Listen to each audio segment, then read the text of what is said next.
Hello students, welcome back to one more session on public international law. In the last class we started our discussion on chapter state succession, its meaning, introduction, as well as the definition of this term state succession was discussed, and further we also discussed about the difference between succession of state and succession of government. And next part of the discussion on this chapter is that of theories of state succession. So, in this regard, as I told, there is divergence of opinion among thinkers, jurists, as to the true scope and the principles involved in the state succession.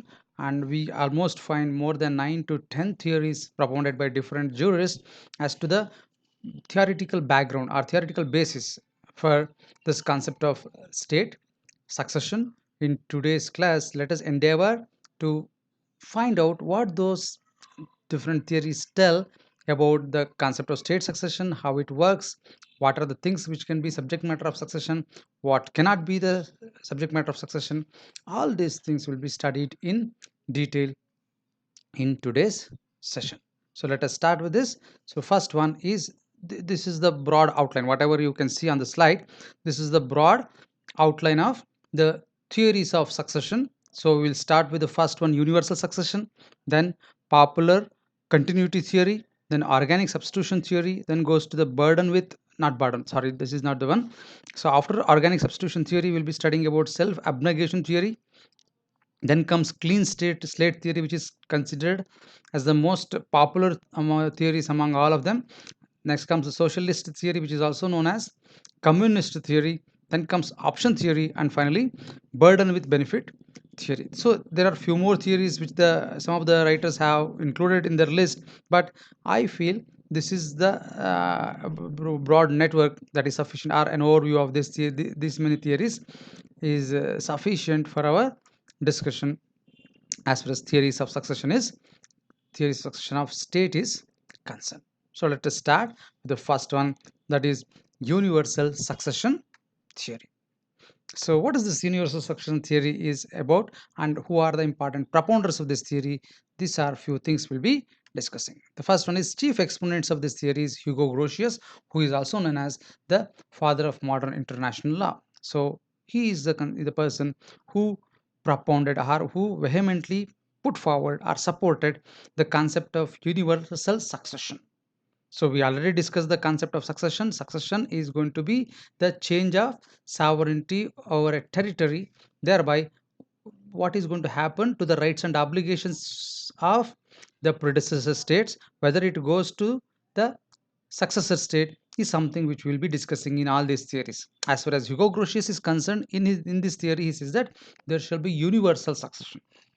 Universal means everything, whatever the rights which the predecessor state which lost the sovereignty, whatever it rights and obligations are there, they become rights and obligations of the successor state. That is the assertion made by Hugo Grotius and his supporters. Let us try to find out what is important principles involved in this theory. All the rights and obligations of predecessor states pass to successor state upon the change of sovereignty. That is the assertion made by Hugo Grotius and his supporters. Let us try to find out the justifications for this as such. Justifications are: change in sovereignty does not change the origin. This theory of universal succession is based on one, what we say, presumption. What is the presumption? Is that the origin of state is divine in nature. So God has created the state. God has created the state. That being the case, mere change in the people who are going to rule the country, rule the territory, is not going to affect the origin. As the originator is the God, God remains the same and state remains the same. Only the sovereignty changes. Therefore, mere change in the sovereignty does not change the origin. Therefore, the state remains intact. Only sovereignty changes. So the state as such is there. So whatever the rights and obligations with the sovereign had, earlier sovereign had, those rights are going to be succeeded by the successor sovereign. That is how it works according to universal succession theory. Okay, so these are the important principles, and state remains immortal and permanent. I am not saying that whatever they say is right. I am just putting forth the views expressed by Hugo Grotius and his supporters. I'm not saying that this is right. So there are people who criticize these views. So this is the assertion made by Hugo Grotius. He says that state remains immortal and permanent. A lot of questions are going to be raised as to how can you assert so, because we find so many states which have disappeared now, and some of the states there have been drastic change in their boundaries, or their very existence or identity have been lost. That being the case, to a great extent we may not be in a position to accept that the state remains immortal and permanent. So that being the criticism against this theory. Moving further is the sovereignty signifies autonomous character of the community. Once we say a state is sovereign, that shows that it has autonomy, it has freedom from all restrictions, it is at the highest level, and it is not bound by any other rules. That makes the state a sovereign state.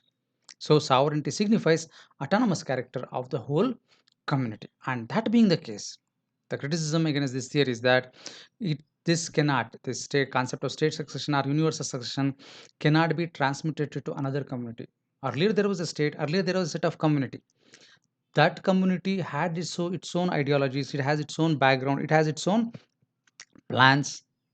But once a new community, once a new autonomous institution or the sovereignty has been brought into existence, you cannot control this new entity or new sovereign setup by the old sovereign setup. So that should not be allowed. That is also considered as the reason why some of the states or some of the jurists, they don't accept universal succession theory propounded by Hugo Grotius. These are few important things which we should know as far as universal succession theory of state. Okay, moving further is the next one is popular continuity theory.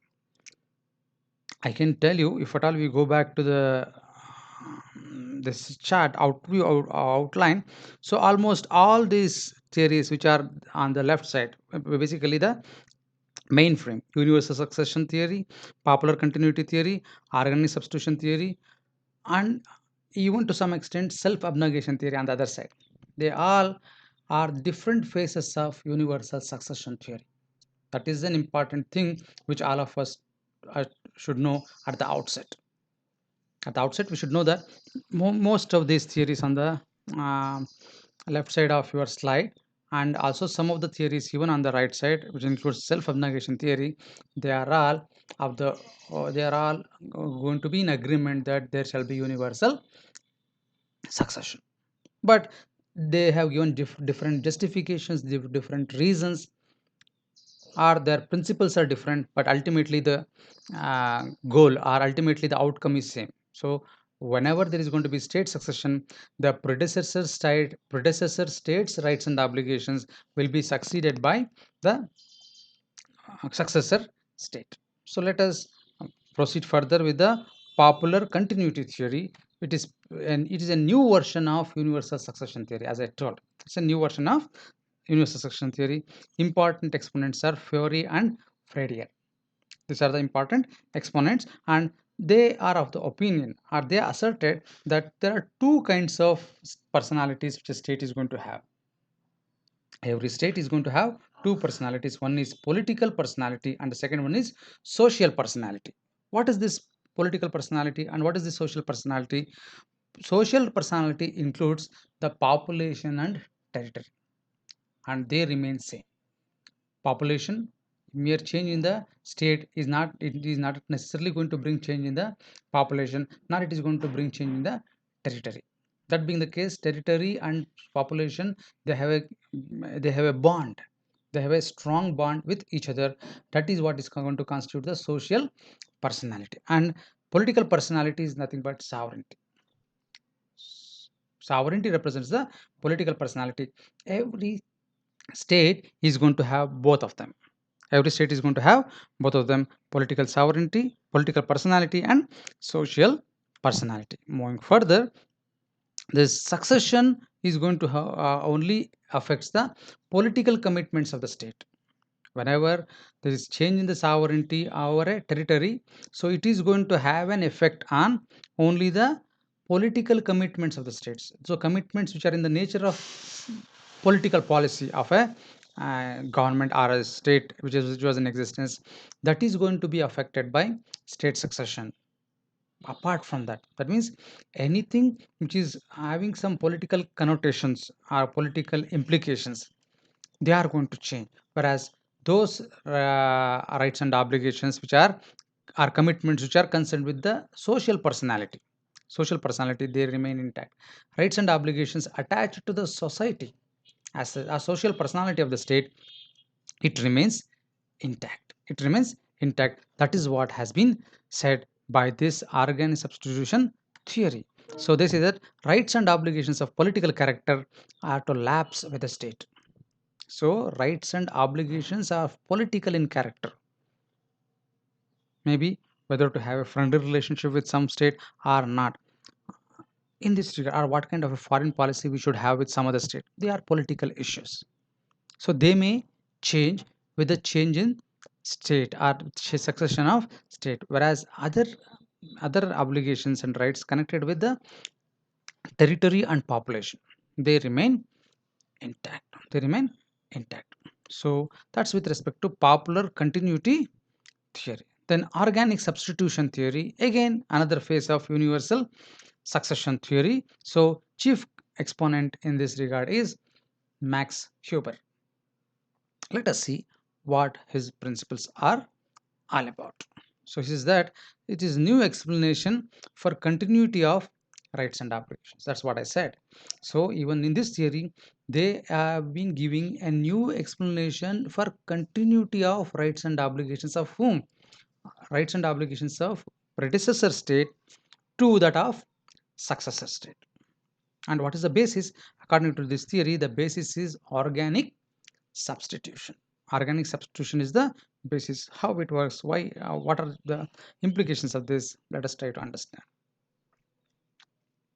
They say that rights and duties of state continue even after a succession by another state, because people and territory have an organic bond similar to what we discussed in the earlier theory. And further, organic bond remains intact, and only juridical element, as we talk about the juristic personality, we studied the concept of personality in jurisprudence. There we heard of this concept of natural person and juridical person, or judicial and legal personalities. This concept of state is only a juridical element, whereas the people and territory having an organic bond, they remain same. So that being the case, mere changes in the sovereignty is not necessarily going to change the rights and obligations. It's just a substitution by a old personality, old sovereign personality to the new system, whereas the territory and the what we say the population, they remain same. And that being the case, their rights and obligations are also going to be continued. This is what organic substitution theory tells. Moving further is self abnegation theory. This is going to explain the concept of universal succession to the rights and obligations of a predecessor state to the successor state, based on a concept of moral duty. What is that? We will try to understand. So chief exponent is Jelinek, and he says that and again, as I said, it is another version of universal continuity, and the basis is an act of auto limitation, a self-imposed limitation by a state, whereby it is going to tell, or it is going to declare, or it is by its express words or by conduct, that we are also going to be bound are as well as entitled to the predecessor state's obligations and rights respectively. That is the sense in which the state successor state is going to impose limitation on itself.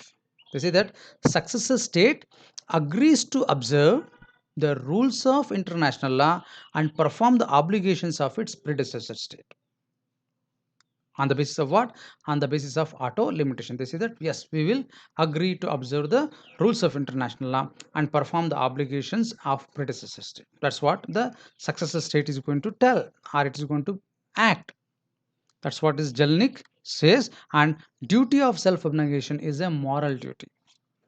It is not something which has been imposed externally. Most of the new states, they come with this sense of moral duty, being bound by international law. Therefore, as we are bound by the international law, we are accepting even the rights and obligations of our predecessor state. That is the basis of state succession, and therefore every right and obligation of predecessor state will succeed to the successor state. They have to agree to that, agree for such a succession as a as a as a matter of moral duty.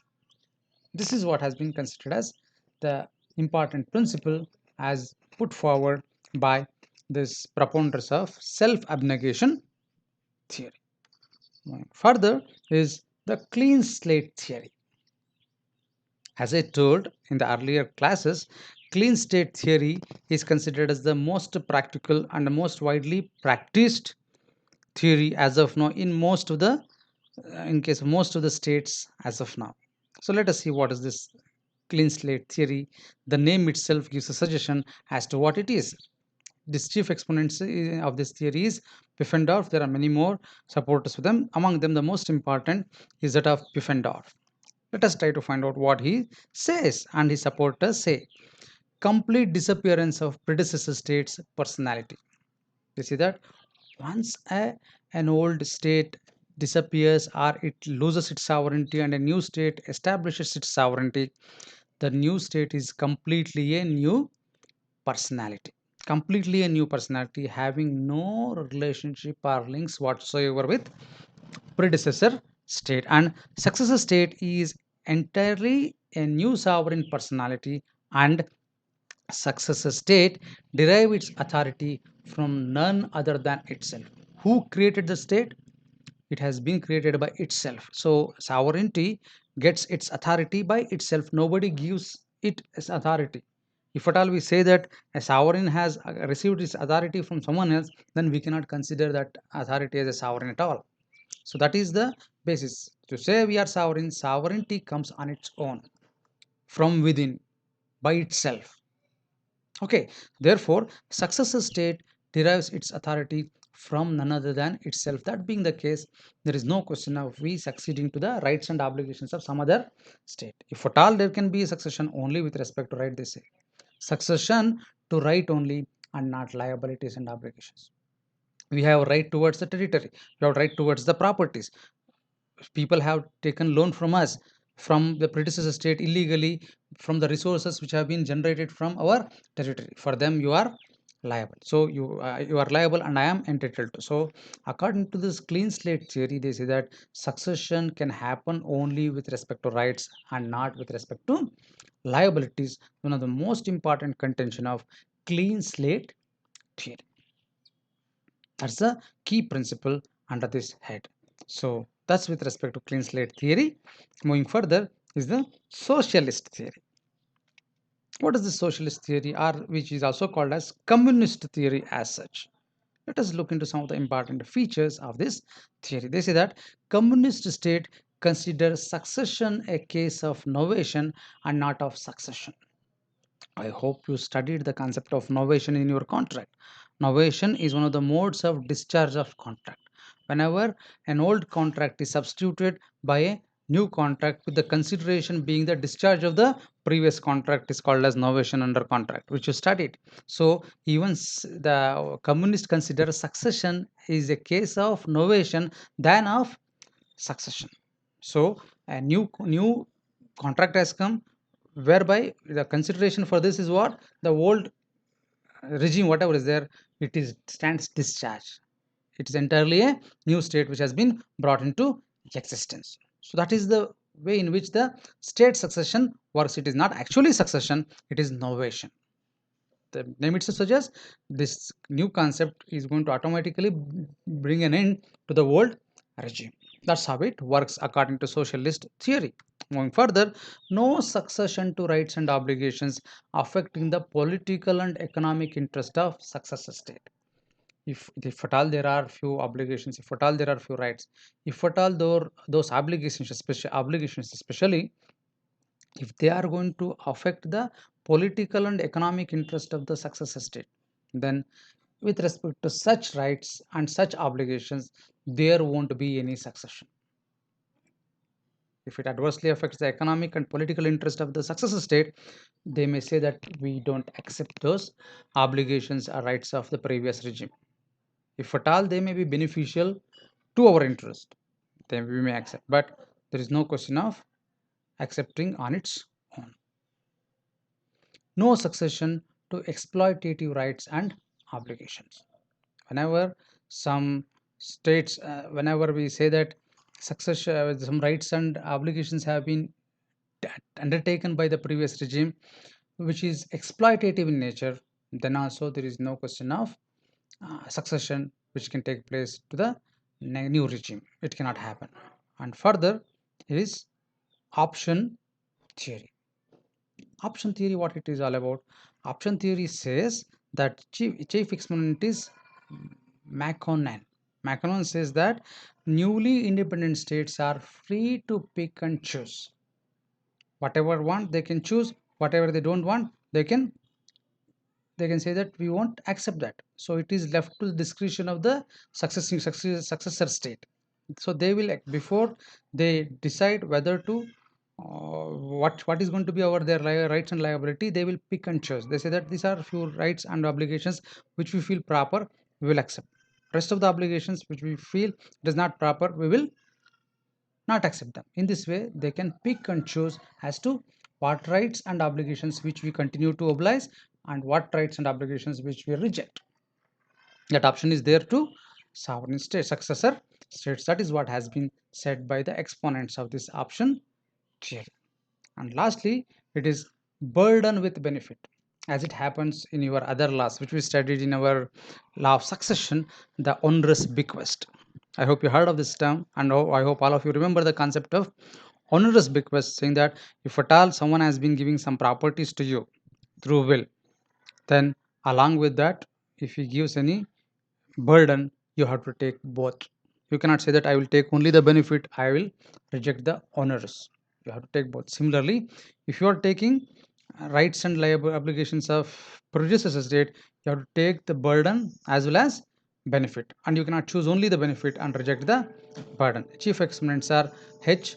Wilkinson, and he says that no obligation to accept the financial obligations of predecessor, and successor state is bound by the obligations if the territory has received and derived any benefit out of borrowing. An obligation has been, we have borrowed, state has borrowed loan from World Bank, and it has been used for building infrastructure, and there has been a state succession, new regime has come, new regime is going to use those roads which were built using the funds received from World Bank or IMF. Then you are bound to repay the debt. You cannot say that I am not liable financially, because your territory has derived benefits from that borrowing. You are bound to repay the loan. That way it works. Then rejection of financial obligations incurred by a previous regime for the personal benefit of sovereign. If at all the previous sovereign for his personal benefits or his personal use, if at all some state liabilities have been incurred or states obligations have been incurred, then there won't be state succession as far as those obligations are concerned. So in this way the different jurists have tried to give different explanations as to how the concept of state succession works, what rights can be subject matter of succession, what kinds of rights and obligations cannot be subject matter of succession. In this regard, there is divergence, there is no consensus or unanimity. Because of these divergences only, we are still not in a position to codify in an effective way the states, what we say, codify the international law dealing with succession of state. Efforts, as I told in the previous class also, efforts were made many a times to codify, even though there are few treaties dealing with treaties, international laws dealing with succession of states, but there is a divergence between the law and practice. The most of the states, they won't accept most of the laws which have been codified dealing with state succession, and different states follow different practices as per their convenience. So these are few important things which we should know as far as theories of succession of state. So let us recollect. We have almost 9 theories which we discussed today. Universal succession theory. Another phase is popular continuity theory. Another phase of the same theory is organic substitution theory, as well as burden with no not self abnegation theory. Only difference among these 4 theories is as to their justifications or reasons for universal succession, whereas clean slate theory is quite opposite, diagonal opposite to universal succession theory. It says that a new state or successor state is entirely a new personality having no relationship with the previous regime, and it has got its sovereignty by itself, and it is not being given by anyone else. And socialist theory also says that we cannot accept every obligation or right of a previous regime. Same is the case with option theory and burden with benefit theory. So these are some of the important theories which you need to explain whenever they ask a question on theories of state succession. With this, we will conclude our session for the day, and in the next class, we will be discussing about the effect of state succession on treaty obligations under specific heads, and also implications of state succession on contractual obligations, rights and obligations under contracts. Those are few things which will be discussed in detail in the next class, along with that of kinds of succession, which includes universal succession and partial succession. We'll be discussing them in greater details in the next video. With this, we'll conclude this class. Thanks to all of you.